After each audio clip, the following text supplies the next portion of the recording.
Hello, good afternoon, or early good evening, and welcome and a belated Happy New Year. Can you all hear me? Wave your hand if you can. That's good. Good, so this is our first Waikouaiti Coast Community Board meeting for 2022, and unfortunately we cannot meet in person, and so we're stuck with this Zoom, and we'll make the very best of it. This is being live streamed, which means that anybody in the whole wide world can see what you're doing right now. So whatever you want to look like for anybody in any part of the world, do it now. Just for anybody in the Dunedin area who's looking and doesn't know you, a very quick introduction. Top left, we've got Andy Barrett. Top right, Mark Brown. Then Mandy Mayhem Bullock on the left. We've got Sonia Billiard in the middle. Geraldine Tate, who's up in Welly at the moment.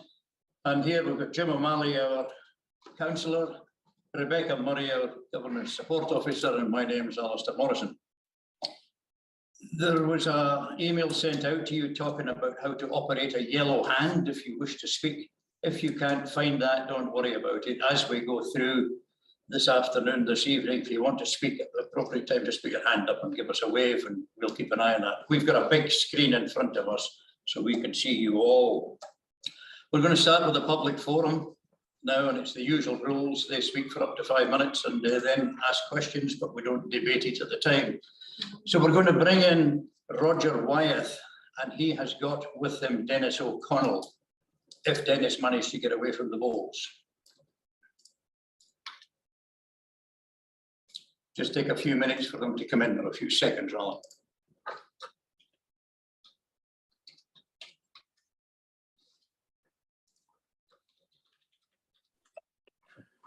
Hello, everyone.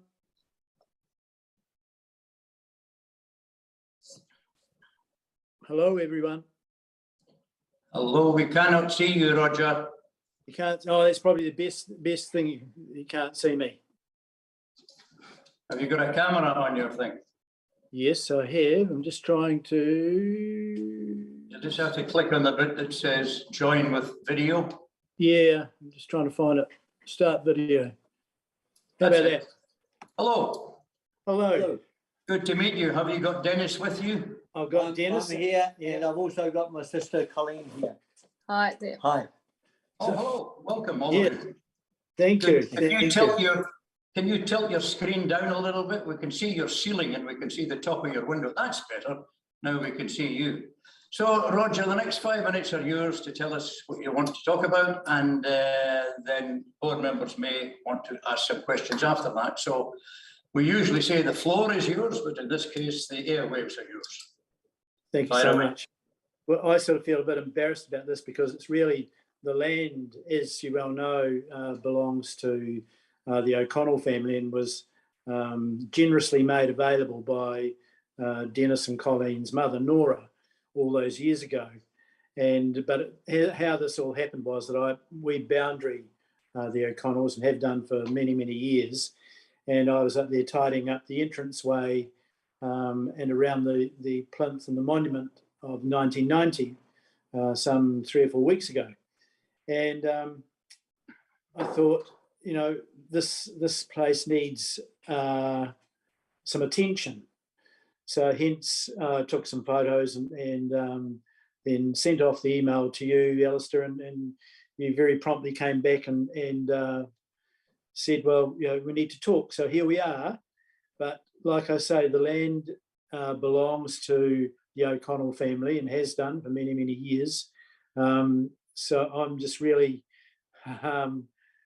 following up on my email to you, but conscious of the fact that Dennis and Colleen, plus their siblings, have far more right to the land than I do, or anyone else for that matter. Do you know? Oh, sorry, you carry on. Yeah, there are a few other things that I included in the email. One was Bluey the whale. It originally was up on the hill, the lookout as well, and somehow it's found its way down to the entrance to Kiratane. Now there's a bit of history about that because that was named by our daughter Emma and one of her primary school colleagues, Sonia Moa, and that they had a competition in the 1990 to name the whale, Bluey the whale, and it was originally up on the hill. How it came down to the village, I don't know. And there was another one at the other end of the village towards Hawksbury village. And I understand it is now in a flat in Dunedin somewhere. So that's the society we live in, I guess. The other thing is that the signage as one leaves Waikouaiti on the left-hand side past Henry Street, it's got a sign, if you look closely, it's got a sign Karatani 3 kilometres away, but you'd have to really stop and look at it. It needs some serious attention.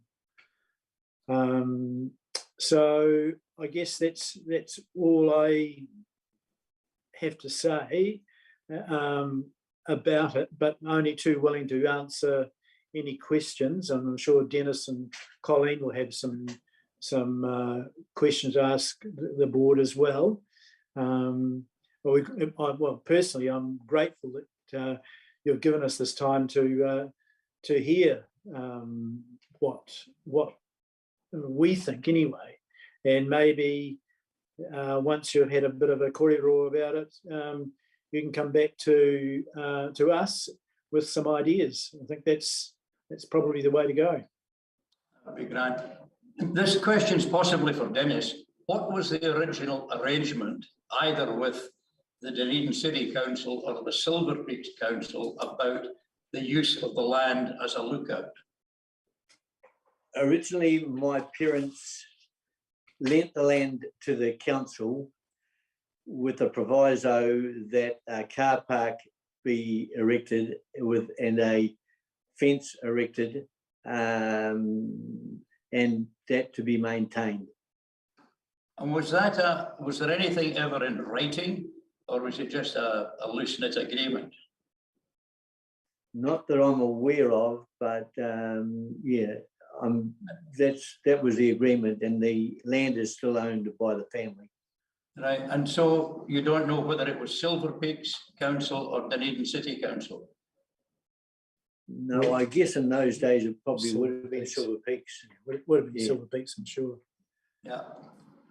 Right, and so the basic thing is that it's looking rather tired and shabby at the moment, and you'd like to see the whole place tidied up and brought up to what it should be, since it is one of the great photography spots in the whole South Island. Is that correct? Yeah, well, sorry, you go ahead.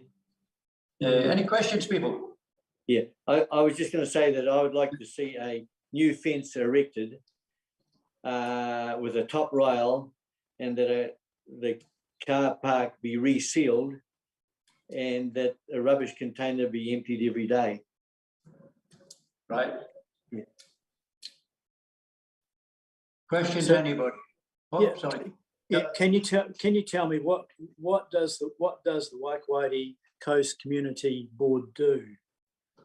What do we do? Being a newbie back to the district. In circumstances where the public are talking about something that is owned or maintained by the Dunedin City Council, we advocate for those people, we liaise with the staff in the council, and we make things happen. In this particular case, we've got this lookout that is known worldwide, that's a bit shabby, that doesn't belong to the council, and I assume people always thought it did, but it didn't. So we're going to have a look at this. It was good that you phoned me up a couple of weeks ago and drew our attention to it, and we're going to have a detailed look at what we can do about this. And any ideas that we come up with, we would come back and we'd talk to you guys about what may or may not happen, and then we would also discuss this with the Runaka, just to see if there's anything that they would like. Because the sign that's there, the brass plaque, is faded, it's pretty shabby, and it might want to be updated. So that's something we need to look at, and it's something we'll certainly do.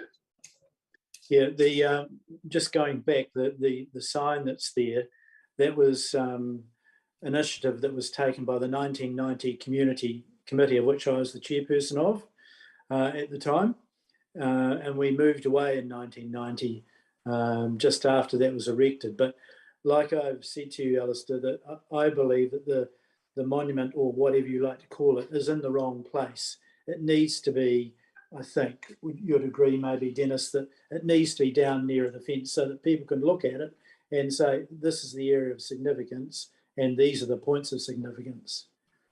I'm familiar with the Runaka as well, being a member of Kati Hui Rapa, and it seems to be pretty current what's on there, but it's 30 years old, 32 years old now, so it's stood the test of time. But I do think that anything like that needs to have some reference to the 1990 Community Committee as well. Sounds like a good idea. Any questions, people? Put your hand up if you want to ask a question. Yes, Mandy. Unmute. Unmute yourself, Mandy. Thanks. Thank you, Roger. So would the replacement plaque need to be necessarily made of brass? I think information panels these days can be almost photographic and printed on light aluminium, might be a little bit less expensive than the brass plaque. And also, when you talk about it not being in the right location, you still mean in the car park, it just moved over more in line with the view? Okay, so in answer to the first question, no, it doesn't have to be in brass. I mean, we've spent a lot of time walking over the peninsula, and when you look at the signage there over Hurawa, it's very informative, and it stands the rigours of all sorts of weather. As to its location, yes, it needs to be in the car park. In actual fact, it's in nobody's property at the moment. It's actually on the roadside. So it needs to be relocated in the car park, preferably down the front. Would you agree with that? Probably. Yeah. Okay, Mandy. Any others? Oh, Mandy's got another one. What are you going to ask the question, Mandy? Just about the penguin. Who, sorry, Bluey the whale. Who painted the original Bluey the whale? And what was it painted on, and how can we reproduce that? Okay. I don't know who originally made Bluey the whale. However, I do know that there is a lady in Karatane now who makes them. She is, in fact, we've got the last one. She is now not doing it anymore, but I'm sure that if she was out, if somebody commissioned her to do it, she would do it, I'm sure. Mark, you had a question. Yes, probably for Dennis. Can you remember roughly what year it was? Because I suspect it was Waikouaiti County Council days, because it's been there a long time, that car park, isn't it? It has. The only help I can give you is that it was, I believe it was in the 70s, early 70s. Yeah. So it would be Waikouaiti County Council in those days. Okay. And there's no records, all their records and Silver Peaks were destroyed, so we don't have any of that information, but it's just, I think it's probably helpful. Thanks. Thank you. Thank you, Mark. Any other questions? Yes, Andy. Yes, I was just wondering, is there anybody else you think it might be worthwhile consulting about this? Well, I guess the Roads Board, or whatever they call themselves now, they are responsible for maintaining the road sides. However, I must add that over recent days, the roadside has been mown by one of the local residents who's taken it upon himself to tidy up the area, and I'm sure that he's known to the local members. But I think since it is I think you said to me, Alistair, that it's a scenic, regarded as a scenic route now, is it? Yep. So therefore, I think the Roads Board, or what they call Waikouaiti, I think it's called, they need to be held accountable for the maintenance of that area as well. I spoke with the transportation maintenance team about that particular area. It's not on their maintenance schedule at the moment, but we are actually going through all the vegetation maintenance right at the moment with the new contractor and with the new lady, the new graduate engineer who's looking after things, and she's on my meeting list for next week. So yes, we would certainly be looking to get it maintained. Thank you. So thank you for everything that you've told us so far. Thank you for getting in touch with us in the beginning. And we will be having a look at this fairly shortly, and we'll come back to you with the ideas that we have and see how they fit in with the ideas that you have, and then we'll make something happen. Okay, thank you very Thank much. you. Appreciate that. Okay, dokie. Enjoy the rest of Thank your evening. you. Thank you. Bye bye now. Okay, Ta-ra. Keith.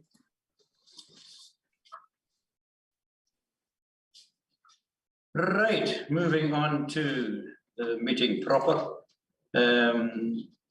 Apologies, Graham McCarraher is still on holidays, so Graham is not here at the moment, and I suppose I need to move. And I need to move for him. Okay, okay. Confirmation of the agenda. I'll just move that we confirm it as tabled. All in favour? Who seconds that? I second it. I'll Jim second. seconded. All in favour? Lovely. Aye. Declarations of interest. Has anybody got any changes on their declaration of interest? Mandy? Could you remove me as vice president of the A&P, Blueskin A&P? Yep. Any others? No, jolly good. Well, we just need to move that we amend that list, and somebody second that? Jim, all in favour? Aye. Just wave your hand, will do. Thanks very much. Confirmation of the minutes of our last meeting. You all had them. Somebody like to move that they're an accurate representation of what happened. Thanks, I Mark. move. Seconded, Mandy. All in favour? Aye. Aye. Aye, lovely, thank you. Now, we're going to bring in Andy Mackenzie Everett, who's new to some of you. Andy lives in Waikouaiti, and he is fairly new emergency management advisor for the Dunedin City Council. So in just a couple of seconds, he'll be with us.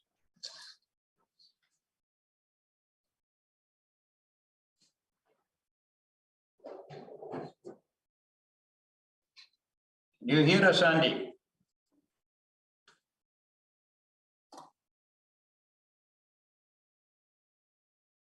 Try the other one.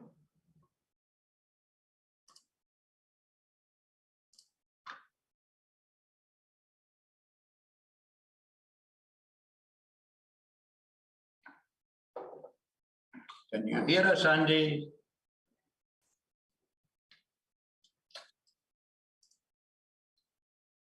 The other one's joining still. Somebody's been joining over there. Yeah, Andy, yeah, I tried the other one just in There case. it is. So connecting it with Two of them. I can get rid of one. what's there. Should we connect it? Andy, can you hear us? He's muted. Andy, He can't answer. can you unmute yourself? Okay, unmuted now. Hello, good evening. That's good. We can hear you, but we cannot see you. Wait. Can you just click on your, Which one's? there'll be a thing there that says join with video. Okay, should be good. I don't know if you have feedback there. Oh, there we are. Now we can see you now. Andy, I think you have to shut down the other device. We're getting an echo chamber. We're doing it our end. Oh, sorry. Okay. Right, Andy, the floor is yours, or the airwaves are yours, and fire away, introduce yourself, and we'll go from there. Well, kia ora koutou. I'm Andy Mackenzie Everett. I'm the new emergency management advisor for Dunedin City. I've been in the job since November, having taken over from Paul Allen. So I work in the bunker alongside Karen Beattie, with whom you'll be Andy, familiar. can you maybe get closer to your microphone or up your volume if it's possible? Yeah, trying that one. Can you hear me now? Yep. Okay. So in my role as the emergency management advisor, I just thought it'd be a good idea to apprise the board of what I've been doing, because I note in your emergency plan, in your community board plan, that as part of the whole of council function, you've got the responsibility for the interface between the community and the civil defence emergency management. So what I've actually been doing is I've been rather active with 2 of the community response groups that operate within your community board area. So I thought that was rather remiss of me, without coming to the board first, to perhaps explain myself and set out my stall for the rest of the year. Can you hear me? Yes, we can hear you. Great. It's still fairly quiet, but we can hear you. Okay. So you'll be aware that I've been working with both Sonia in Waikouaiti and Mandy in Waitati. We've held scoping meetings, and we're now at a point where we can suggest to you a program of education and training taking us through the first part of 2022. In reviewing where we are, we've had occasion to all have a look at the community board response plan, and I think there's some tacit agreement that we might need to review this, focusing the community board as perhaps an oversight and governance body, whilst allowing the community response groups to continue with their readiness and response activities. So I'm seeking broad agreement from the board for that approach. Now that is something we've been doing. There's no changes proposed there, but I just thought we might tidy up the paperwork with your permission. Any questions or comments on that? I'll carry on for now. So what we propose with the Waikouaiti Community Response Group is to hold a tabletop exercise for group members only, a small group activity on Wednesday the 28th of February at the East Otago Community Centre. It's a short activity, a short scenario-based activity in which we'll look at one of the likely hazard events in that area, with a view to going through the established standard operating procedures and using it as an activity to shake out the group and to review where we are. Subject to the success or not of that, I'd see a follow-on activity which is slightly broader, involving perhaps the local emergency management services in about the April-May period as well. Sonia's also suggested we might want to consider the possibility, COVID notwithstanding, of some kind of community expo event, which we could schedule in for Q4, perhaps around the November timeline. Looking at Waitati, we've already held a tabletop exercise, and I think it was an inaugural successful event hosted by FENS, where we looked at a wildfire scenario, and that is, as board members will recognise, a significant issue in the area right now. A successful training event in that it allowed us to look at our SOPs and work out the friction points between the lead agency, the community response group, and ourselves as emergency management. And I think there's some follow-on discussion points which come out of that, because there are a number of thresholds to be considered, particularly when it comes to the issue of evacuees in the community. Nonetheless, I thought it was a great start point with Waitati, and I propose to follow up with a larger live exercise in the Waitati Community Hall on Wednesday, the 6th of April. So once again, I'm coming to the board, perhaps for an oversight and governance function, seeking your approval to do these activities, which hadn't hitherto been scheduled. These events have been coordinated with the 2 community response groups in question, and we would look forward to conducting this training and education. So that concludes my piece. Happy to take questions now. Before I ask any other questions, people? Geraldine, unmute yourself, please. That's good. Good. Yeah, just to clarify that, I understand there's the 2 groups in the north and south of the board's area, which Mandy and Sonia are coordinating.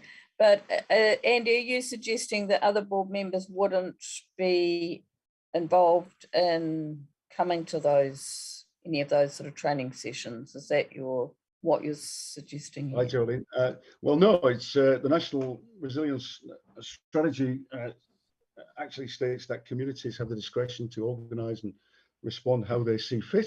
And I think that goes all the way down to our community level. I think the members of the board are most welcome to take an active role in the community response group. But I think we ought not to confuse what a community response group has been and is established currently and what the community board does. And I'm trying to make that distinction, which isn't reflected in your emergency plan. Andy, can I ask you a question?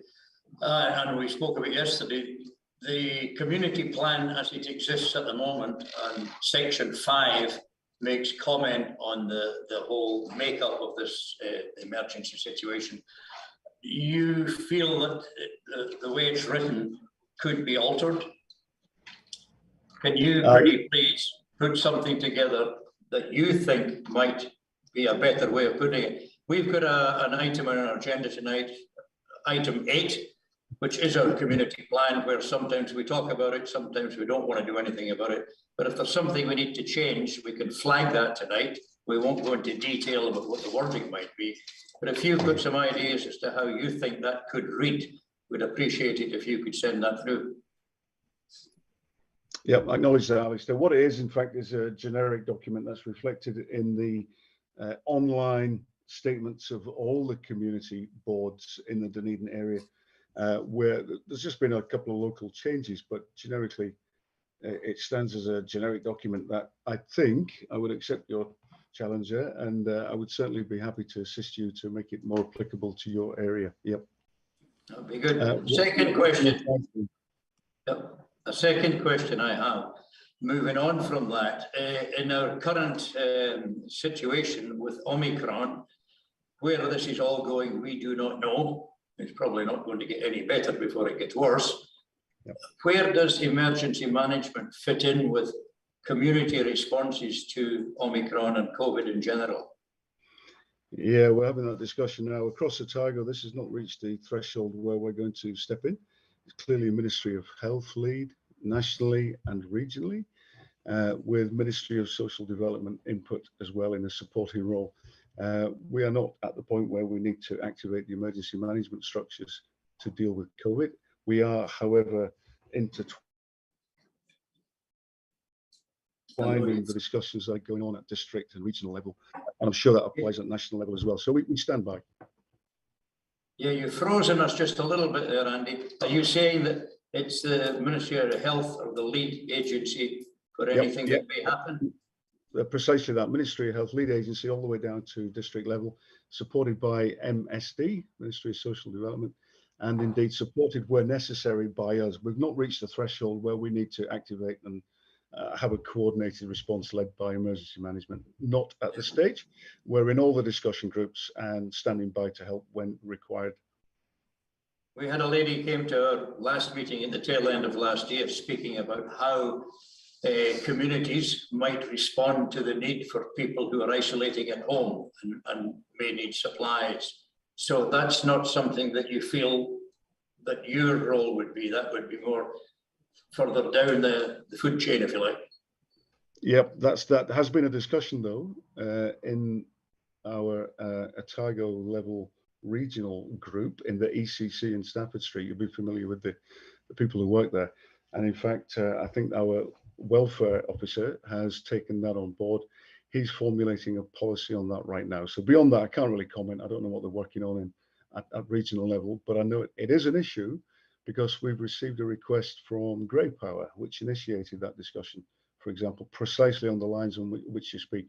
But at this point, it's not our lead. We're handing that over to the appropriate ministry, which is MSD right now. Okay, thank you for that. Any other question, Mark?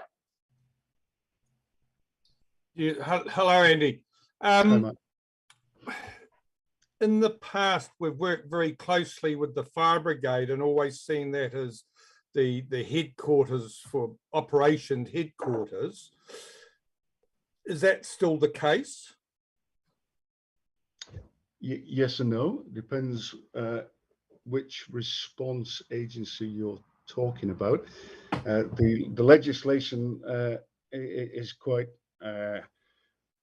it's quite open about the breakdown from national to district level. Regional level, we have the ECC, you'll be familiar with that. The district level, we have the EOC. At incident level, whichever lead agency is leading will establish an ICP, an incident control point. So whoever's running the event as the lead agency will have an ICP. In the scenario we rehearsed the other night in Waikouaiti, it was clearly FENS, and the FENS facility in Waikouaiti would be the lead agency ICP. That's where the official, formal, if you like, government response comes from. Below that, we're mandated to have a community response. Now, the shape that takes, the form that takes is very much at the discretion of the community. But we're mandated as part of the emergency management structure to make sure there's a working link between the community and the lead agency and ultimately the emergency management structures. So in this case, to answer your question, I think you'd see a lead agency facility incident control point at FENS, and then you'd have Mandy opening up the community hall nearby with the appropriate liaison structures in place between them and also with us. So nothing's changed really, because that's what we've done in the past. When we have had a breakdown is when the agencies in the city thought they were controlling it, but in actual fact, they weren't in touch with reality, and it was the people on the ground here who were able to sort issues out. And we had Kate's in flooding and Waikouaiti and dealing with sandbags and that sort of thing. And the army was involved as well, and it turned into a bit of a, it didn't work, but we took over and organised that ourselves between the Waikouaiti brigade and ourselves down here, and we were able to do that, whereas the people in the bunker couldn't actually see the reality of what they wanted to do that couldn't be done. Yep, I think that's always the operational challenge, to get the correct situational awareness from the ground. In my view, you have to plan for that eventuality and you have to exercise that plan, which is why I'm proposing that we have a rolling exercise program that increases our capability and our confidence when we build an habitual training relationship, our confidence that those structures will actually work because we've practiced them, we've trained them.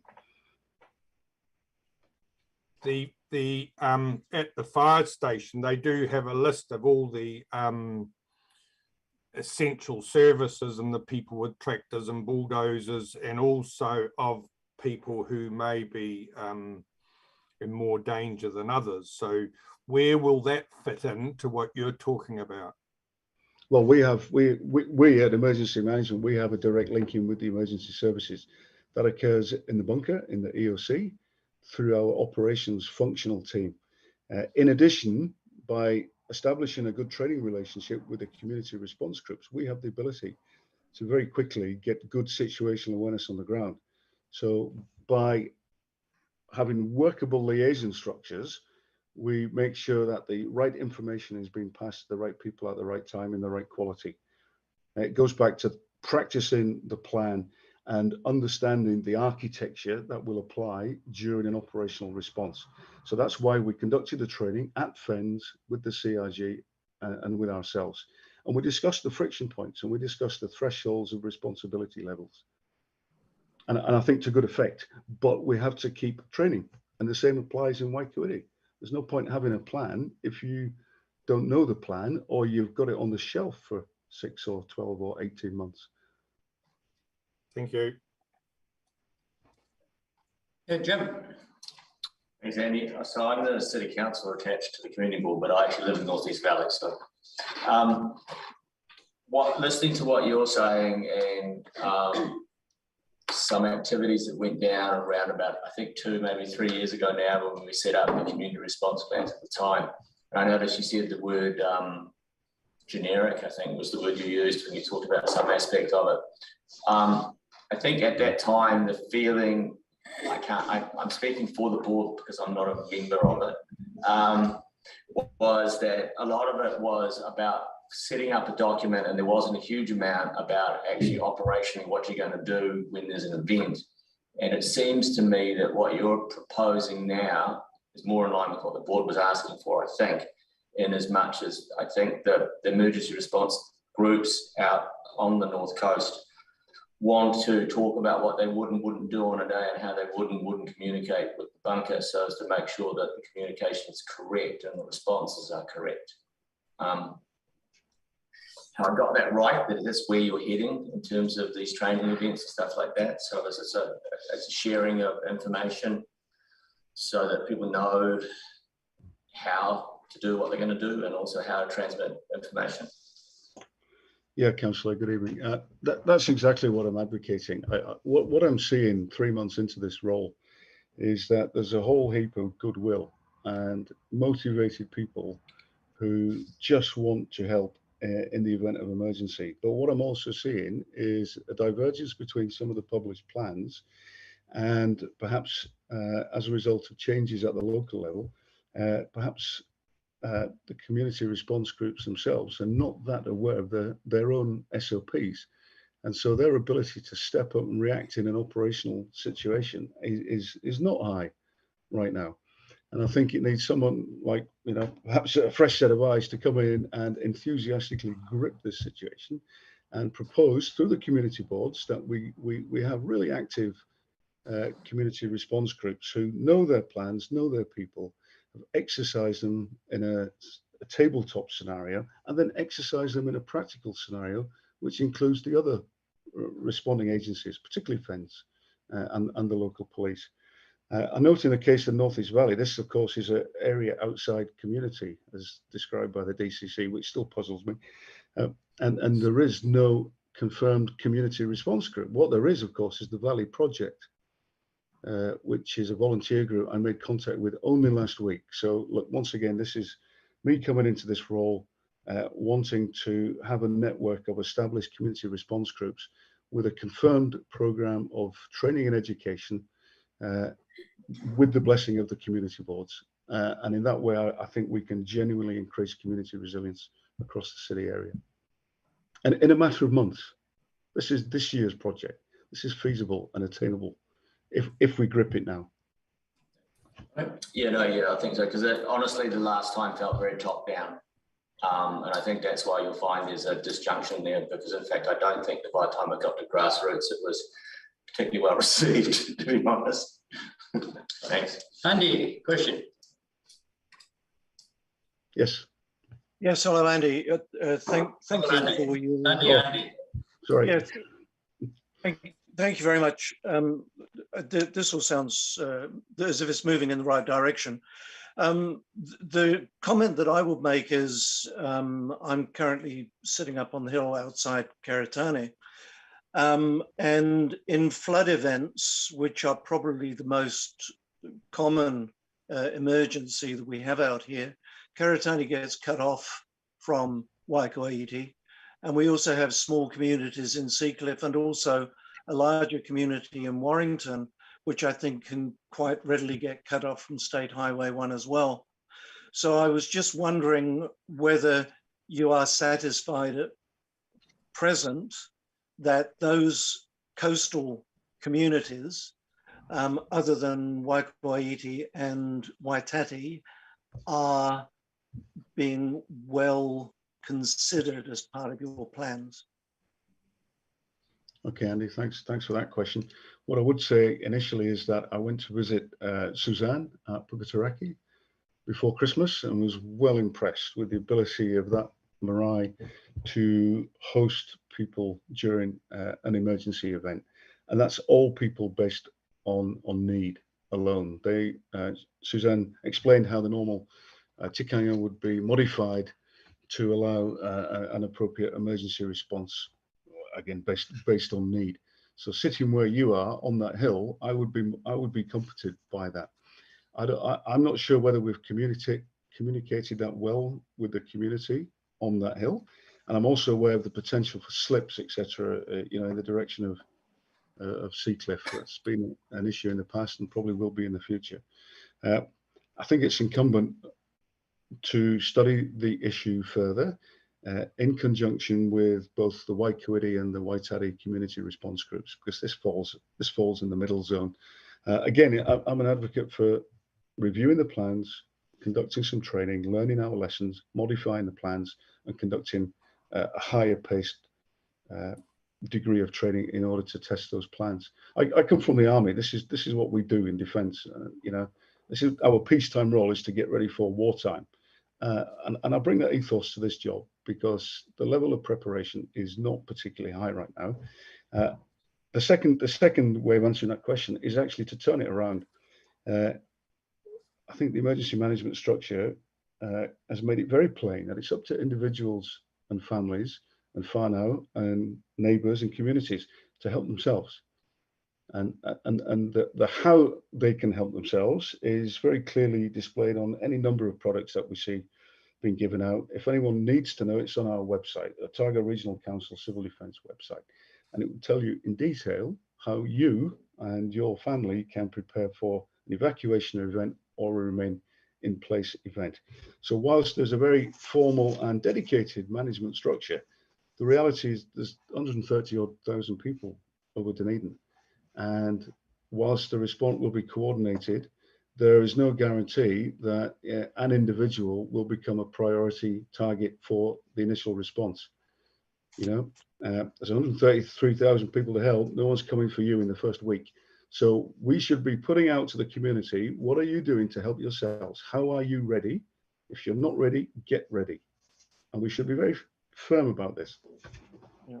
I'm happy enough with that. Can I just ask though, is the Runaka actually considered one of the community response groups out here? No.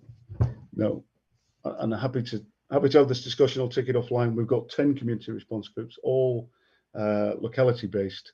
In addition, we've got 3 Māori groups, and in addition, we have the Neighbourhood Support Network supporting us as well. Now, that excludes the area outside community where most of the population live in the CBD and the other bits of inner Dunedin. That is not covered by community response groups, and that disturbs me. The good news is those 10 groups were chosen on a risk basis initially, but I think we've got further work to do. I think in addition to stepping up those groups to make sure they are ready, I think we need to identify the gaps and to establish some new groups as well. Mandy, next. Yes, I just wanted to clarify to Andy Barrett, there is actually a community response group for Seacliff, and in charge it is Andrew Duckworth and what's his name? He ran for the community board last time. His name eludes me for a second. Alex. And there's, sorry? Alec McAlpine. Alex and Andrew immediately get together and then they start feeding information back to me. In Warrington, it's Tim and Elspeth Locker and Katie and Nathan Parker, 2 sets of husbands and wives that, as Mark mentioned earlier, the list of who has what, who drives a tractor, who's got a digger, who's a builder, who makes scones, who has spare beds, all of that information is held by each of those community groups for their area, plus a private list of who they think are vulnerable citizens. And also the live document Gets Ready allows people to list any medical requirements and private information. I regularly post and ask people to update their responses. They can either privately message me or add to the Gets Ready site. And I notice a definite correlation between me putting out the call for people to indicate whether they have a gas barbecue, a generator, some spare beds. And I see responses in the Gets Ready site where people have lodged their information, which Andy is able to access. And it wouldn't matter if we were all absent from our stations, that information on the Gets Ready site goes straight to the bunker. Thanks, Mandy. Sonia, you had a question.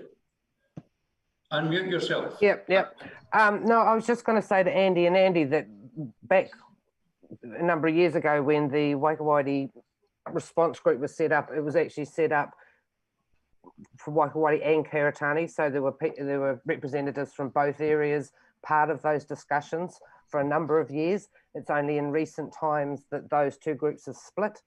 So Andy, I probably need to talk to you about what's happening in Karitani, but there is a number of people in Karitani that have set up their own group. But yeah, that's all I can sort of tell you at the moment. Okay. Thank you.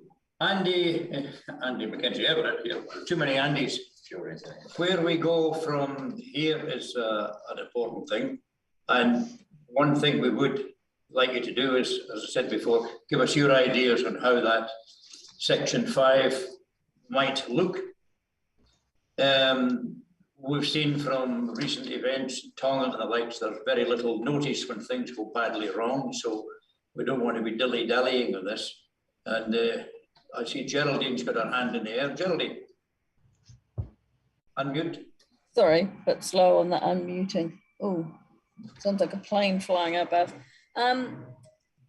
Just a request to Andy and Mandy and Sonia.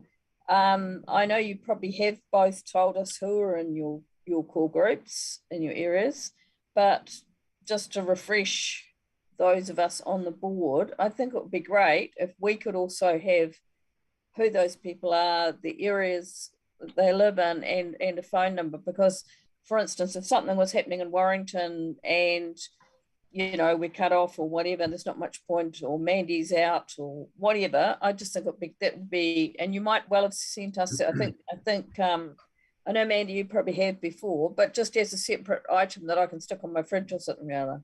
You're saying it's all in that book? Yeah, okay. Well, then maybe it's the request goes to Sonia then, you know.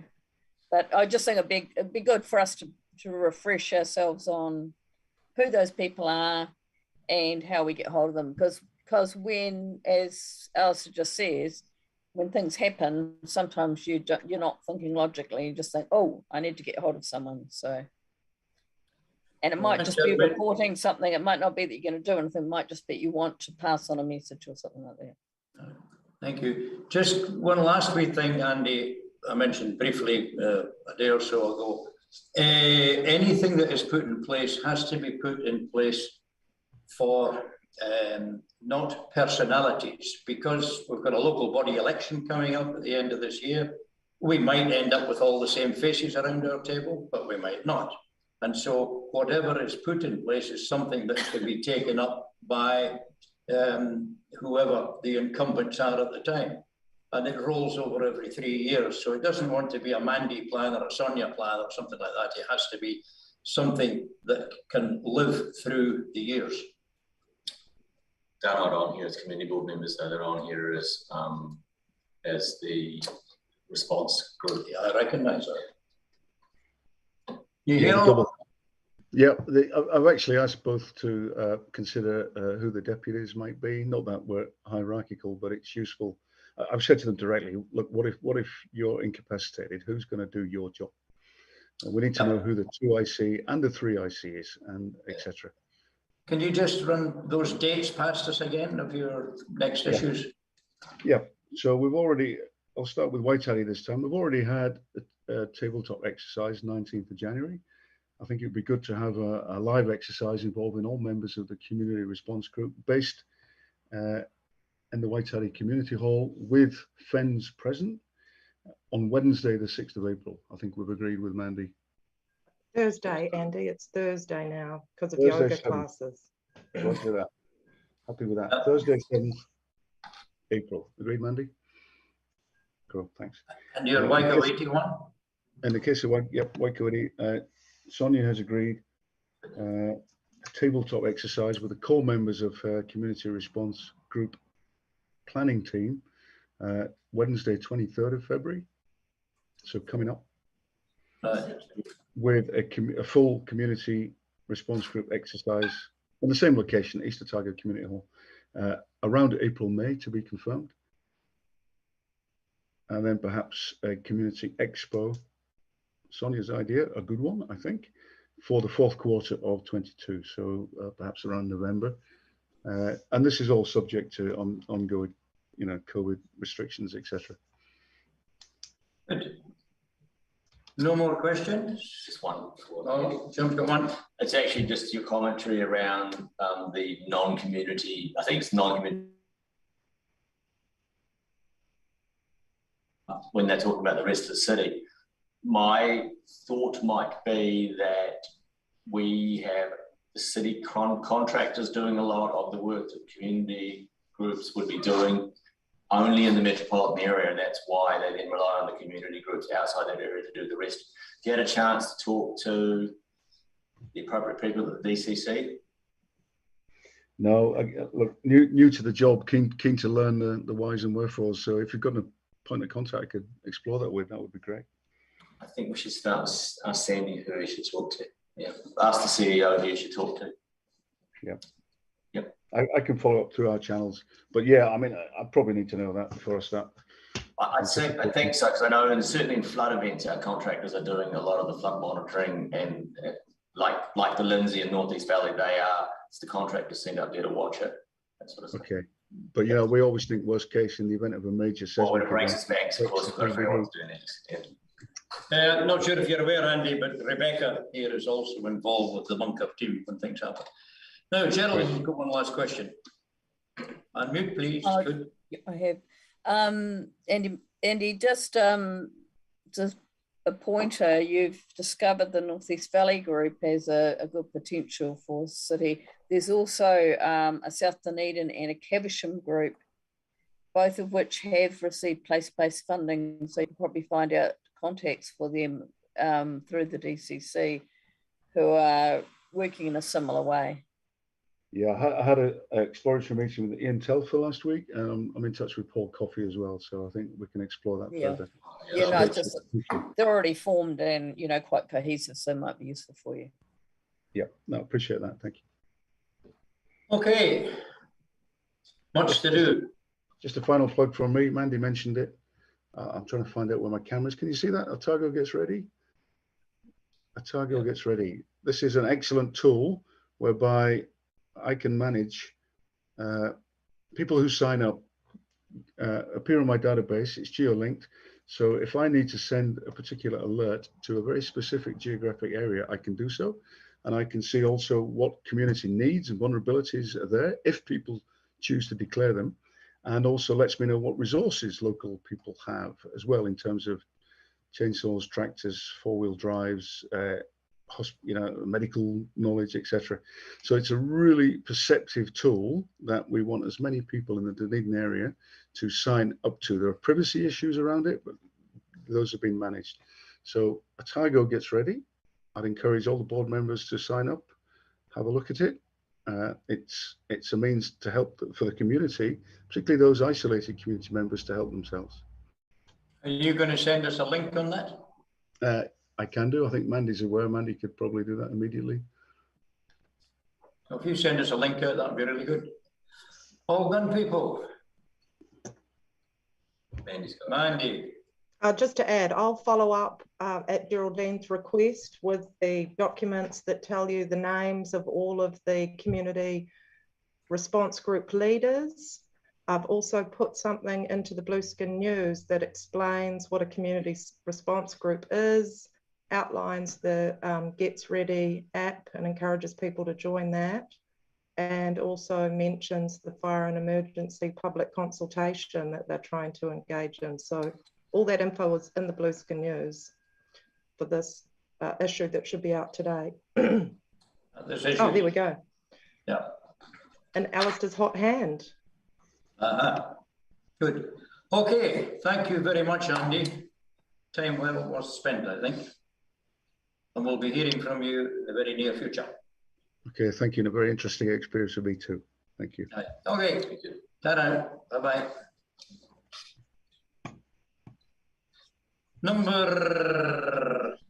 Numbers, item 7. Are you waving your hand there, Geraldine, or are you going to sleep? What? I just want to say, Mr. Chairman, I'm not leaving the meeting. I'm just going to close the door because there's sort of a gale blowing outside here in Wellington. So I'll just be away for 2 seconds if you think I will let you off, fear not. got Okay. bored and gone somewhere to the pub or something. Rightio. Item 7 is the GSO report. But I suppose, where am I? So we don't need to note anything from this. Now, item 7, one thing that's fairly current. Mandy may know the answer to this. I've texted Katie Peppercorn to see what the current status is of the music festival as to whether it is going to go ahead or not. I haven't got an answer yet. I just sent her a reminder. Do you know, Mandy, whether or not it's going ahead? No, the festival will, as she indicated, 5th of November will be the date they try for the regular large size festival event. And I think they're trying to host a smaller one on private property on the 5th of March. But of course, that'll be limited to 100 people.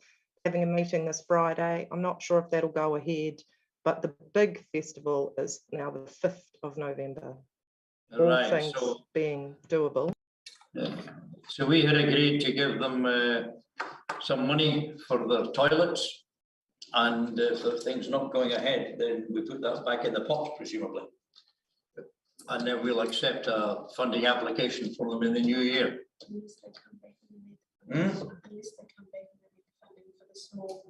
Yeah, we'll just find out. As I say, I've texted Katie a couple of times, haven't got a response yet, but we'll find out what it is they want to do, and then we'll just let us all know. We don't have any funding applications at the moment, but I know of one that is coming through for the next meeting.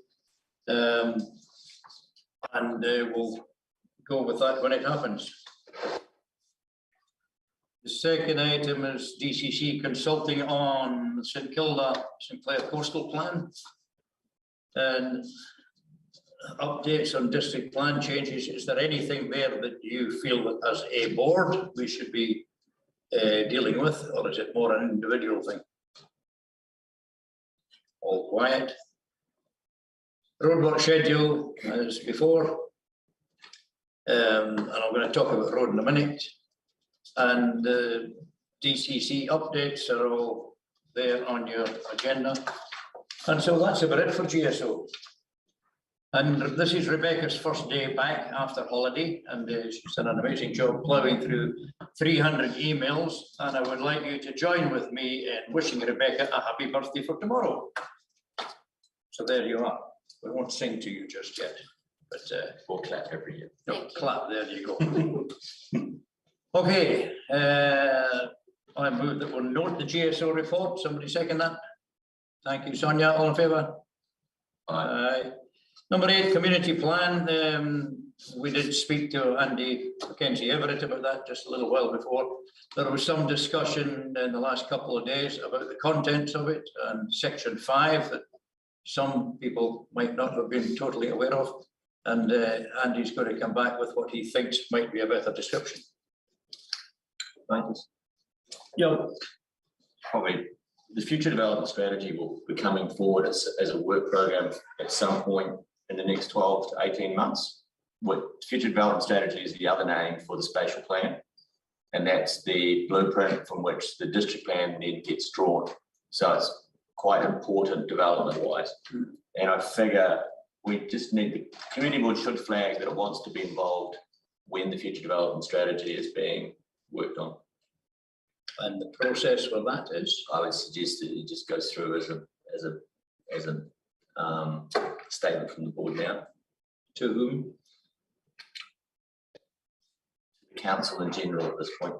So is that to the CEO or Just, I would say, the mayor or what? if you move the motion saying that requests that the community board be kept informed of the development of the future development strategy. Probably that one is all we need to at this point. So because there's nothing's happened yet, but you want to know when it's starting, so that then you can feedback as to. And when would you assume something would come out of that? I don't know when it's starting. I know it's coming. So I know a little bit about, I know that it's coming. Yeah. And I think, because I know we've talked about this in the past, in many respects, your community plan, that's one of the most important aspects it could have. Yeah, is influencing the district plan. Okay, cool. So I've just added and timeline. Yeah, So right. when it comes up. So you're moving that. I'll move that. I'll second that. All in favour of that? Do you want me to read it, or are you happy with? More or less what I said. I think Andy was waving his hands just for a comment. Andy? Unmute. Yeah, I was on the board when the current spatial plan was going through this same process. Alistair, you were part of that then. And you might recall that it was not a very satisfactory process as far as the board was concerned. And the reason for that was that we were brought into the discussion, I think, far too late, when we were already really being presented with some kind of a draft document. And certainly the tone of that meeting was that they weren't particularly interested in hearing any substantial comments about the spatial plan. And I think that if we're asking to be involved, we really want to make sure that our involvement comes at an early enough stage that we can feel that we're going to be actually real participants in the process. Which is why I'm suggesting that this is the appropriate motion right now, because at the moment, it's really just at the conversation level. I know that it's going to be starting at some point. It hasn't even really started yet. I think it's just good to flag early that when it does start, the community board would like to have an active. So what's that going to read like? So I've got, the motion is that the board requests that the community board, I'll put Waikouaiti Coast Community Board, be kept informed of the future development strategy, process and timeline. Because that's all we're at the moment. Yeah. All happy with that? Yep. Moved by Jim, seconded me, all in favour? Thank you. Number 9, Chair's reports, a few things. Do you want to move anything? Do we need to move that last bit? Oh yeah, I'll move with notes to the GSO report. Oh, we've done the GSO, but what about Andy from Civil Defence? It's a public forum, wasn't it? What are we talking about here? To do with rewording part of the community. Yes, we've asked him to come back to us with some information on that. So you don't need to do anything Yeah. else? Sorry, Alistair, can I just interrupt? Like Geraldine, I'm going to disappear from the screen, but I'm still actually in the room. I've just got to plug this tablet in so that it carries on getting power. Any dusting, right? Right. No, okay. Firefighting tanks. Oh. The Sorry, just before we move from item 8, I just wanted to ask Jim a question about the spatial plan, just a clarification if you don't mind. Is it to be a complete new document, or is it a revision of the previous document in your mind? I honestly don't know too much at this point as to what it's going to be. Generally speaking, though, I think that they look at the city's position, and I tell you what I would say has happened since the last spatial plan, and that is we've gone from a low growth to a medium growth city. So it's going to have implications on what that would mean. And I think, now this is me speaking personally now, not from the council, that if the population of Dunedin is to grow, there's going to be a request, there's going to be a question asked if it goes into greenfield development, where would those greenfield developments be? And that's surely got to have implications for the Waikouaiti Coast. Wasn't it Becker or something else, some big company that helped prepare the last spatial plan? They're quite a way apart in time. They're at least a decade apart. So, yeah, I wasn't here for it. Anyway, Becker would be a good example. We're asking to be kept informed. Jumping on to number 9, Chair's report. Firefighting tanks. It's been a long process. The one that Mickey's Crossing at Waitati was put in place and filled up prior to Christmas, just before Christmas. That is now active. And the one for Wallington at the Esplanade, the foundation has been built. There's been a nice job on it, and I understand that the tank is going in at some stage this week, and then it will be filled up. And when they are filled up, they're filled up from a tanker, not from the actual articulated water supply and pushing water from everybody. There is actually an ability for the tanks to be kept topped up. If there is any evaporation or loss of water, then they actually are topped up a bit. But so both of them should be up and running next week, which is nice. I sent you out a letter that we'd got from a fairly new lady, a waste minimisation officer by the name of Elodie Letendre, talking about grants. Did you all get a look at that? Anything, any of you want to do anything about it? Right. Bus services. We got a good response to our questions prior to Christmas. With 132 people responded, and 73% of those favoured a weekend service above an improvement to the existing service. I spoke with the regional council chap this afternoon. He is waiting for the bus company to come back with their final costings. What he's asked for is costings for the weekend plus a Friday evening service. And he's hopeful that we can put in place what we asked for originally, but he can't commit to anything.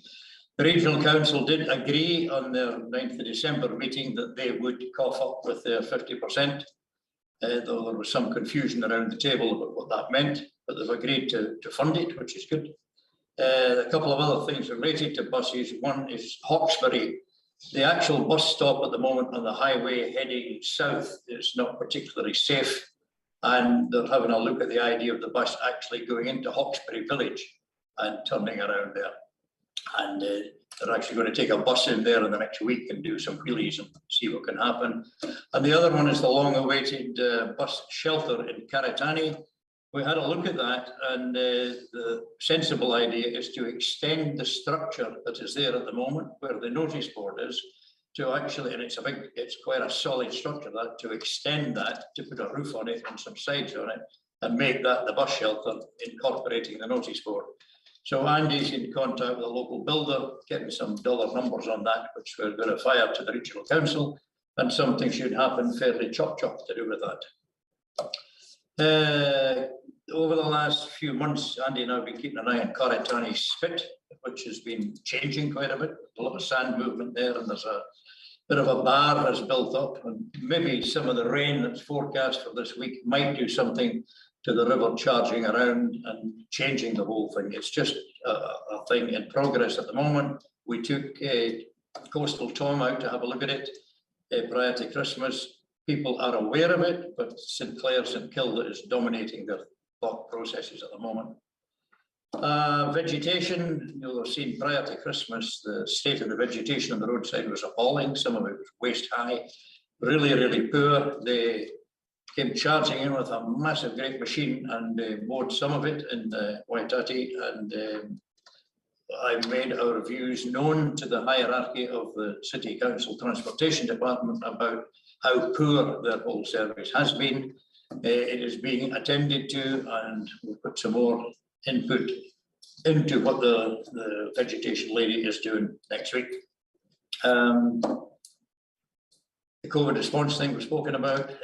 Puketaraki thing that was spoken about at the public forum there. We've had a few thoughts about that, and we'll clarify those thoughts, costings of where money could come from, and we'll let you know about that in the very near future. And any thoughts that you have, please let us know. And that's all from my one, so I'll move that we note the chair's report. Somebody second. Thanks, Jim. All in favour? Right, number 10, board updates. Mandy, keep Dunedin beautiful. I'm very pleased to report that the secondary scheduling of our awards from Auckland Zoo to the Beehive in Wellington looks like they'll be going ahead at a limit of 80 tickets, which is what has been sold at the moment. Yesterday, Dunedin did an online virtual tour for the judges. It was an hour and a half of presentations from City Council reps talking about different things, our waste minimisation plan, the LED lighting across the city, our student workforce and our beach cleanups. It was really well done, and it was integrated with amazing video clips from the archives, and I've got my fingers crossed that we've impressed the judges with what Dunedin does really well, and hopefully we're in the running to win the smallest great city award, largest great city award, whichever one it is we've been nominated for this year. The other thing is Tent City, one of our major events that Keep Dunedin Beautiful does, part of orientation this year, has been cancelled. So I think what'll happen with our coordinator Ash is he'll liaise directly with the university colleges at a later date around the work that normally happens, engaging the students around recycling and beach cleanups and whatnot. And that's all that I know at this moment. We haven't had any meetings. Do you want to ask her the question? Yeah, I want to ask. Yep. Yes, want to ask me any question? Yes, do. Through the chair. The commentary around the lookout at Puketaraki, I was wondering, is that something that Keep Dunedin Beautiful or Task Force Green could be involved with? Potentially. I was thinking that the Bluey the Whale, there might be some funds available, and that would be classed as perhaps a mural project. And I can definitely help with sourcing different models and ideas for an interpretation panel that would be very similar to the brass plaque, but looking more like what we have on our amenities walking track and the city heritage sites. Do you know what I mean? They're printed on aluminium, very durable and not too expensive to make compared to brass. Yeah, that's exactly what we were thinking. Yeah. And what about Task Force Green? Do you interact with them? Yes, and they predominantly do graffiti removal, so they could perhaps paint the railings, but I see Dennis was asking for a fence. Sorry, I just know on the West Harbour Walkway they also do vegetation maintenance. Grass cutting. Yes. I'll have to check that, Jim. I think that could be because Trees for Babies have been responsible for planting all that vegetation along the cycle track. So we have some maintenance. It is a long way out there, but I just a question really more than anything else. Yes, I'll definitely can bring that up in a meeting. Thank you, Mandy. Sorry, Gerald, Sonia, you want to ask Mandy a question? Yeah, I was just going to say, Mandy, I had an email the other day from Volunteer South, who have a group of people who are willing and ready to go now to do volunteer work. So there could be somebody to touch base with. Very good. Thank you. Hey, number 2, Waikouaiti Recycling Centre project. Geraldine. I probably would like to invite Andy to be party to this because he's probably been at meetings more recently than I have. According to the latest report, when there's now 2 skips and not skips, sorry, containers. And there is funding for a awning roof thing over the top, and I think there's some complications with we've latterly found out that they had to apply fit in with a certain colour scheme. Please join in, Andy, at any stage you want to correct me. So there's discussion about how that will be erected, what colour it has to be. So at the moment, Judy Martin, who is marvellous and does a huge amount of work, has been opening up advertising stuff through the local networks and opening up the container on a Sunday afternoon and doing a small amount of selling. And I think the proposal is that one of the containers will stay as a kind of a rummage shed, so free stuff will be in there, and the other one will in the interim house stuff that we wish to sell. I don't know if you know, but the group is going to have a mini office. I haven't actually personally been in there, down at the event centre at Waikouaiti, and there's a new part-time coordinator. Is it Lisa de Klerk?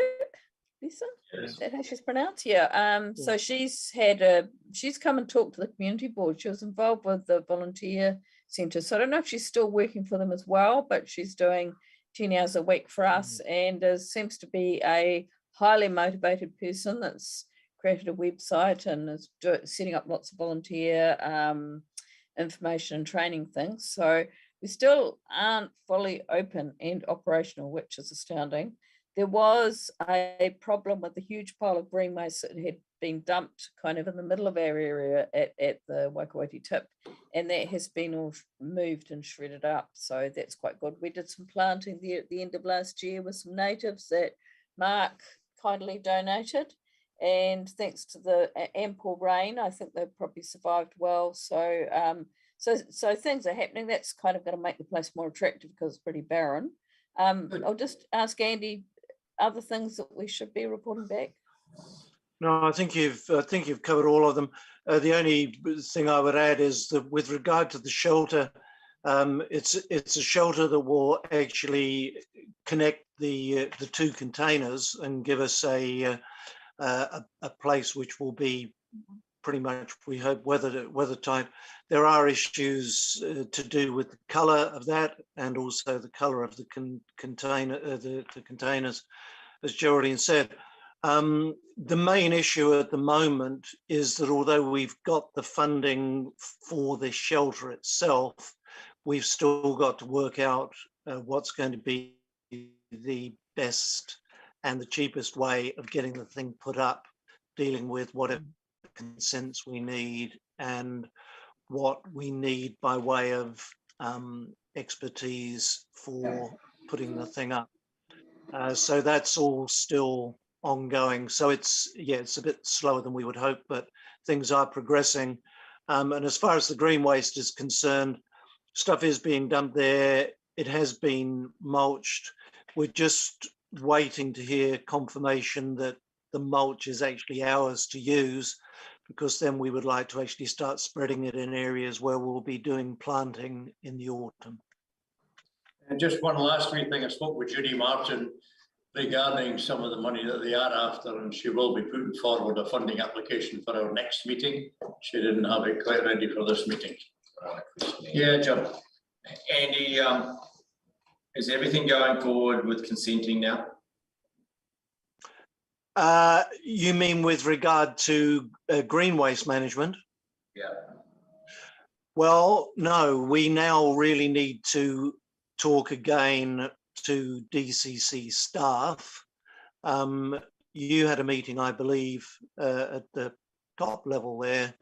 And I think it would be really good if we could arrange a meeting, preferably if you were present as well, so that we can just be absolutely clear what it is that we're talking about and what the DCC's position is, so that we can then start working on a resource consent application.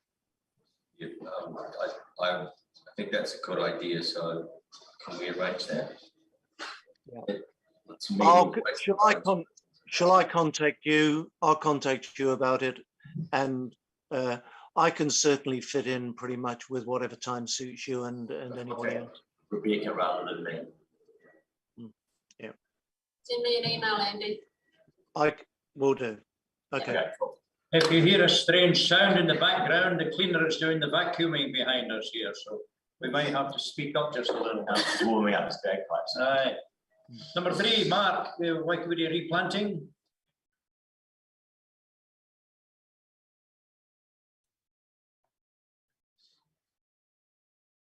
Can you hear me? Yep. Yeah, nothing to report. Jolly good, that was brief. Number 4, me, the funding recipient. We've done a letter back to the Opera House Trust who asked for money and we knocked it back. So I've done a draft letter to Rebecca to send out to them. Got a nice thank you from the Karatani Bowling Club for the money we've given them. I've already spoken about the funding for the music festival at Waitati, and that'll be an ongoing thing. Number 5, Truby King Recreation Reserve. Mark and Andy, who's taking the lead on that one? Andy? Yeah, I can do that. Mark and I were just having a chat today, and I was also talking to Maya Mistral, who's involved with the Botanical Society. They initiated the rather major job, first of all, really, of mapping all of the significant trees in the reserve. And it's quite a big job, largely because we've got two different maps to work from, which don't actually coincide in many of their details. But we did have a working bee up there at the back end of last year, which was really quite successful. We found out really the best way for us to work on that particular job. In terms of funding requests, we feel that we're going to need a GPS unit and also a special tape which measures the height at breast level, which is what you do when you're measuring trees and recording them. So the Botanical Society is actually going to be putting in a funding request at the next board meeting. As far as the management committee is concerned, things have moved really quite slowly. It's still only Mark and I. I think I reported at the last meeting that Alex McAlpine has resigned from that group. He was actually representing the local Truby King Reserve Committee. I spoke to him yesterday, asking him if and when we're going to hear from his group for a replacement person on the management committee. In the meantime, he told me that they should be having a meeting sometime later this month, and hopefully we'll get some movement there. In the meantime, Mark and I are going to be in touch with John Brinkley so that we can keep things moving there. Thank you. Number 6. Can I just add a wee bit to that? I have been in touch with Delta, who are the main contractors there, and they have a lady who deals directly with volunteer groups and for projects like this. And I have been in touch with her, and also I'm trying to get 1 or 2 of their arborists on board on our management, but they're a bit hard to track down.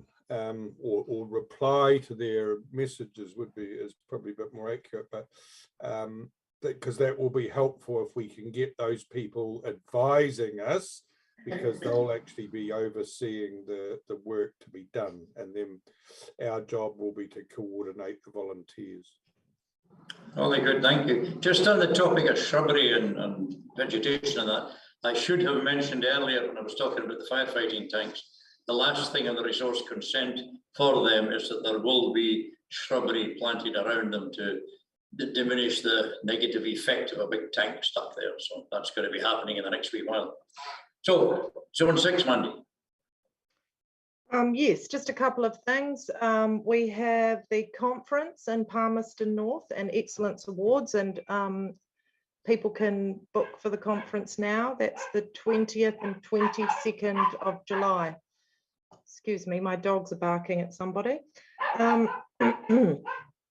Also, the working group for Three Waters met on the 28th of January. Everything's happening via Zoom meetings, of course, but a working group's been established, I think, for the South Island. Is it Tim Cadogan, one of the mayors from Central? It's a national group, but you only can be honoured if you don't oppose the government's position. Pardon, Jim? Yes. It is a national group, and you can only be honoured if you do not oppose the government's position. Oh, I but see. yes, Tim Cadogan is on it. Mm. And also the Future for Local Government panel is starting a round of engagement just for a draft report later on this year, asking questions around local governance that we'll all be able to feed into. I suspect I won't be going to any meetings, that everything will be in a Zoom later on this month, so I can report at our next meeting. Thanks. Thank you. Number 7, North Coast Promotional Group. Mark, anything there at all? Can I have that removed from there, please? Because it really doesn't have anything to do with Right. That's all right. I just left it one more time just to be Yeah. sure. But I I want think, to. would you agree with that, Sonia? Yep. Okay. Thank you. Number 8, Monday, Cycleway. Anything to update there? I see there's something in the paper today about the councillor smiling favourably on maybe doing something to Moscow. Anything on the North Coast one? Yes, so just after our last meeting on the 30th of November, and there's actually a press release in the Blueskin News in front of you there, Alistair. So under the umbrella group Dunedin Track and Network Trust, we actually received some money from the Lottery Community Facilities Fund. So getting some money for funding is the first stage of the project. It's $28,000 for a feasibility study. We'll be looking at employing most likely Hamish Seatoon, track builder, and he will investigate all of the options. His study will identify the most appropriate route that we're going to take, its usability based on cost, environmental impact, and of course engaging with stakeholders and getting their feedback. We're looking at a grade 2, which is easy riding, through to a grade 3 standard to intermediate type of track. And I think that the information, the feasibility study will be carried out before the end of this year. I can't remember exactly, maybe November, and then we'll really be able to get wheels in motion. So that's fantastic, and all thanks to Emily Cooper and her amazing work.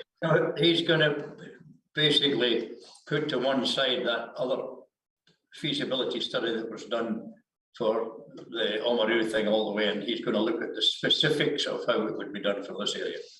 Yes, and focusing on those 2 connections that we initially spoke about, Waitati to Warrington, Karatane to Waikouaiti are our focuses. So before the end of this year, we should have that then. Exciting. Make for interesting reading. Yep. So it's good that you're doing this, and it's good that you're following, you know, you can see the process that's unfolding, and the Chain Hills Tunnel would not have been funded if it was not on the regional transport plan. And you've got that early entry point on there now. So my feedback is that you use Hamish's report to flesh that out, to elevate yourself up to the next level, and make sure that he talks to transport at some point in the DCC while he's generating this, because you want to make sure you get in the right funding bucket for Waikouaiti if you want to get your money, and it may not. It may. So you want to basically say, I'd want to talk to transport, ask where it's going to sit. The urban cycle plan, I think it's called, right, or strategy, I think it's called, is being rewritten right now. Yes. So we need to get something in there. Definitely. Make sure that the community connections in the North Coast are considered in the strategic objectives. Excellent. Thanks for that, Jim. Thanks. Thank you. Right. I'll move. We note all these updates. Somebody second. Second. Thank you. All in favour? Aye. Thank you very much. Number 11, council activities. What have you been doing to stop yourself from getting bored? I've just been updating as we've gone through the meeting, I think. Effectively, actually, since the last community board meeting and this one, it's the great Christmas shutdown, really. And then we've just done the annual plan, but the annual plan, well, the annual plan consultation document, but that is under the Local Government Act now, is just an exceptions only budget. So it's determined in the long-term plan. Yes. And so we're at year 2 of the long-term plan budget. So the only thing that we discussed was variances, and there weren't that many. Right, so there's nothing we as a board need to do to enter that. Yeah. I don't see anything. Again, I would think, just based on, you know, on the activities stuff, I would definitely make sure that the cycleways projects work follows up from some discussion that came in the Chain Hills Tunnel item discussion. But I don't see much. No, it's really just at this point, it's early on in the year. What's happening with Three Waters? It's gone very silent. Yeah, I noticed that.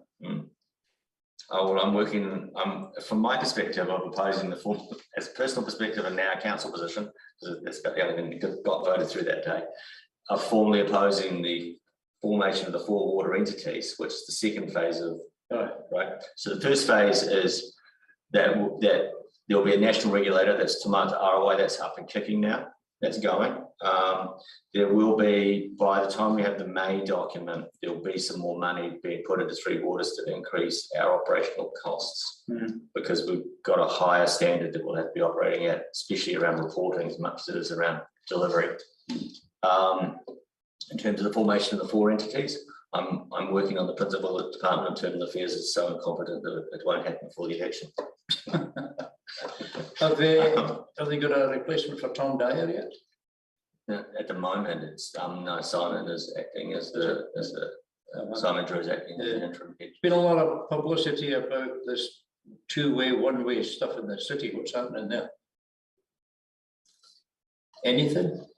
Or how urgent is it? Or so the long story on that is that you set up your transportation policies and objectives and your capital expenditure requests way back, like about 18 months to 2 years ago. And then that formulates into the regional land transport plan. And then Waikouaiti looks at that and then says what they're willing to fund. And at that point, there were 2 models being run in front of them. And that's the one they did the public consultation on. So the one is keep the one-way system as it stands and do some prettying up, basically, a bit more planting, a few other things, and strengthen the traffic flows around the waterfront. That's called the Harbour Arterial. And then the other one was to take the one-way north, decommission it from the state highway system and turn it back into the city street, and then take the one-way south and turn that into a 2-way street. Originally 2 lanes each way, but the engineers came back and said it's too narrow down past where Pioneer Energy is in that area. So it can't take, and I think also too narrow near the train station. So it can't take 2 lanes in each direction. So I could only take 3 lanes. So the proposition was 2 lanes north and 1 lane south. so what's likely to happen? But the difference between the 2 projects was around about 80 million.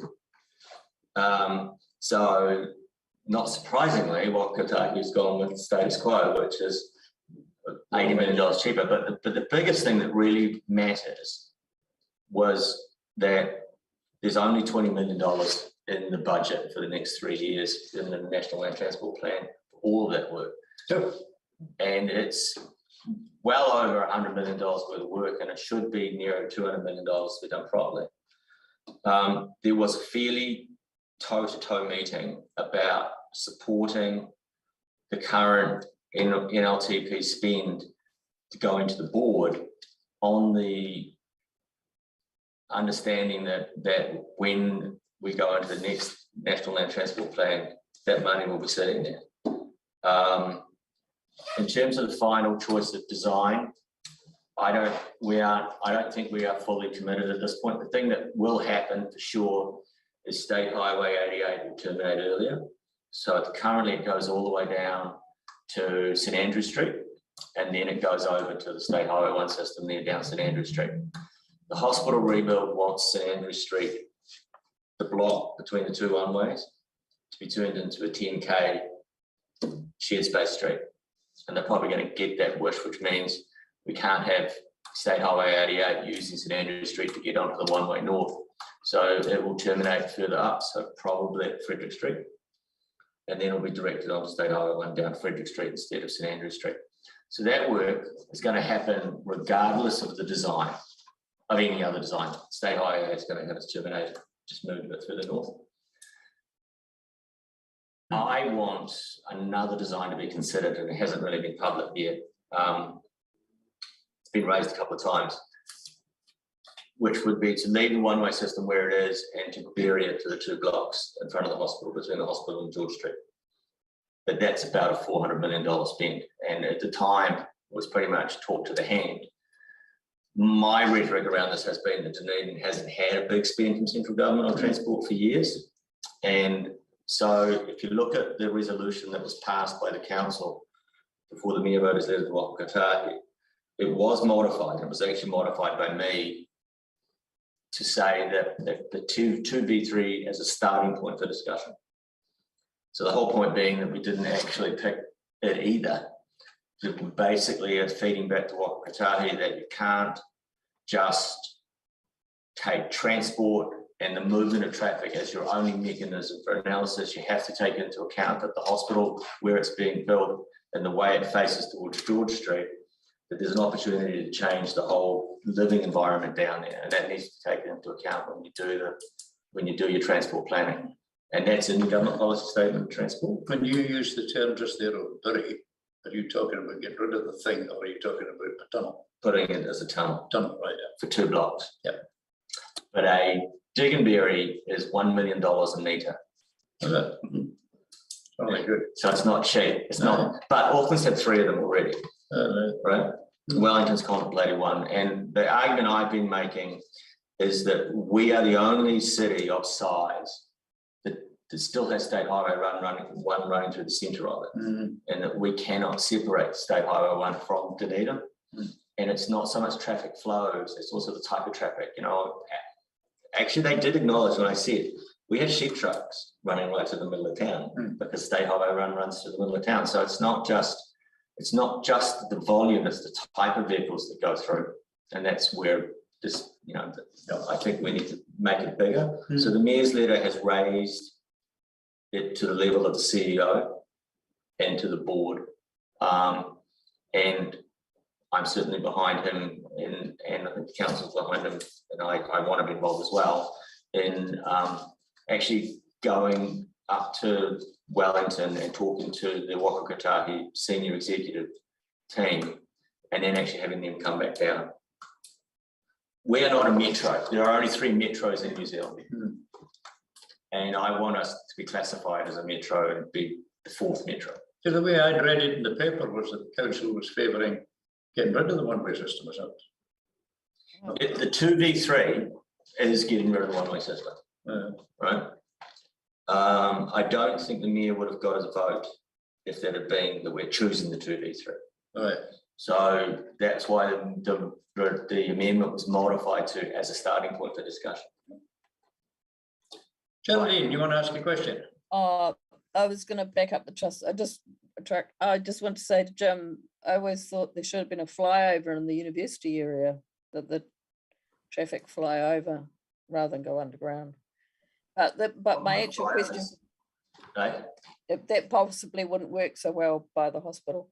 But at the time, there was some years ago, concern about safety for students moving around those one-way one-way. But the only problem with the flyover, if you look overseas, is they act almost as badly as the road itself in terms of a separator, because of the shadow they cast. They're basically a big ass structure sitting right where the road was. Yeah. So sure, people don't get hit by the vehicles, but they still tend to stop movement across. Yep.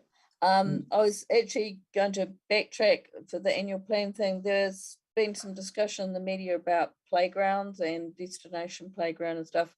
And I know we probably wouldn't be the destination. And in some ways for our area, it might benefit us to say we want some more bits added to our playgrounds, but I am a huge enthusiast for destination playgrounds because I think they are well used and they offer so much more than lots of piddly little sets of swings and slides. So there's 2 activities going on in parallel. There's one for piddly little parks with swings and slides. So that's the update of all the community playgrounds and upgrading them. And then the second body of work was around destination playgrounds. And the original staff recommendation was to take Woodall Gardens, Memorial Park and Marlow Park and upgrade them to be about half the size as Margaret Makey, each one of them. And then the Mayor put a resolution through at the long-term plan asking for the consideration of a single destination playground.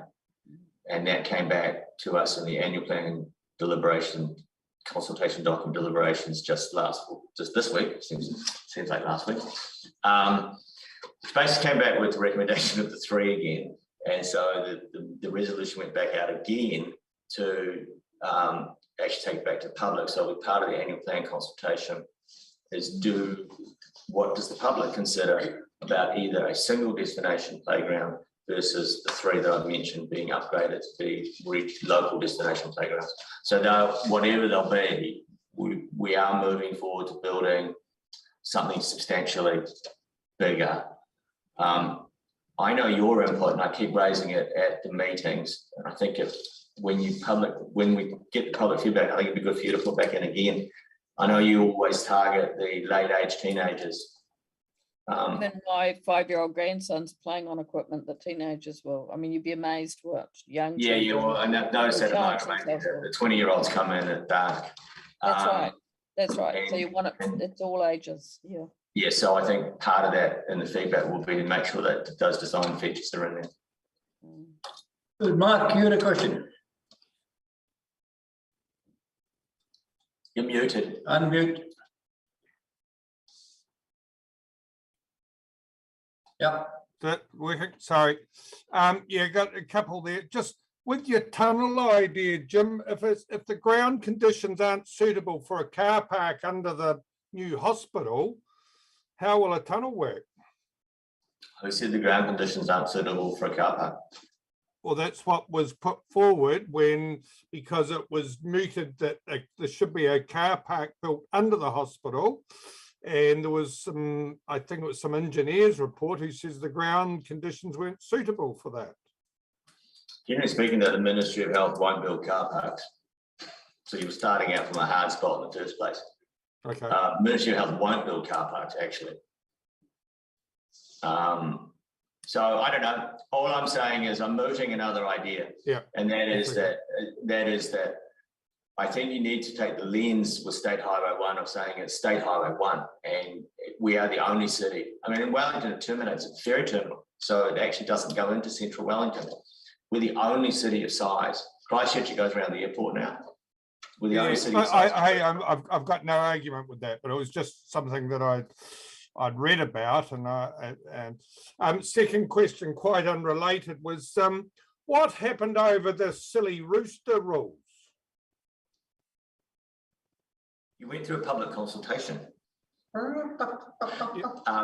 it was meant to go. Has the committee returned its decision yet?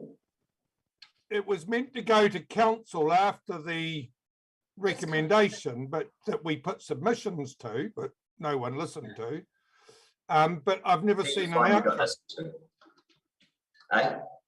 I haven't seen an outcome. Has it not gone before council? It hasn't come before council yet. There's a report coming in February, and I'd have to go and get the minutes, but it was, I don't want to speculate. I can't remember the decision, sorry. Oh, I can tell you what the decision is. It was quite obvious on the day we made our submissions, but I'd just like to let you know that there's a notice at the Waitati notice board that there's somebody there with a dozen roosters. So if any of you want one, give us a yell and I'll organise it. Listen, even when they're permitted, I couldn't stand having the damn things on the property. If you could get 3 more, Mark, that would be one for every councillor and the mayor. I will, and I've got a breeding program going on as well. So everyone in Waitati's going to have one. That's good. I don't know, what will you call your one, Jim? Mark. Then I can say, shut up, Mark. Mark the Rooster. Right, all done? Yep. Thank you, Jim. You're going to move your wonderful report, be noted. I'll second that. All in favour? And lucky last items for consideration for our next meeting, which is on the 23rd of March. And no doubt it'll probably still be in this format, I'd be guessing. Don't know for sure, but that's what I'm guessing is going to happen. Andy's got his hand up. Yeah, Geraldine and Andy. Just a last question for you, Mr. Chairman. How come you 3 can breathe all over each other and we can't? We're double batched, and that's the building policy at the moment. Yeah. I I said we didn't were- catch that. How come we can breathe all over each other without masks on? Because we're a bubble. A The friendly building bubble. policy at the moment under red is that we can be in this building if we're double vaccinated. And some of us are triple. Andy,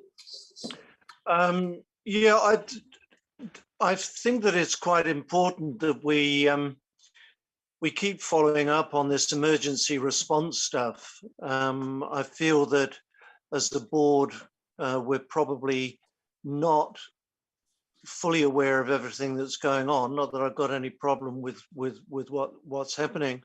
And I just wondered whether it would be a good idea to have that as an item for report at each board meeting, so that we can be kept up to date with any developments. good idea.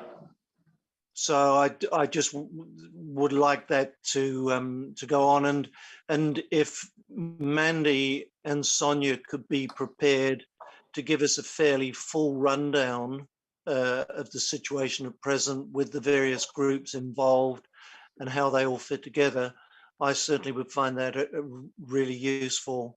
As I'm looking out the window now, wondering when the rain's going to arrive. Yes, Sonia. Does the board want a full copy of the community response group's plan? Very good idea. Anything else for next meeting? Jolly good. In that case, we shall at 16 minutes past 7. Oh, what Mark? Just read your vegetation. The vegetation to the Waititi school needs pruned again, and I'm not going to do it myself this year. So if you can get your men to have a look at that, it'd be good. Thanks. Yeah, I've got that sorted for next week. Pain in the neck, but there we are. Anyway, right. Meeting closed, 7:17. Bye-bye, Geraldine. Bye-bye, Sonia. Bye-bye, everybody.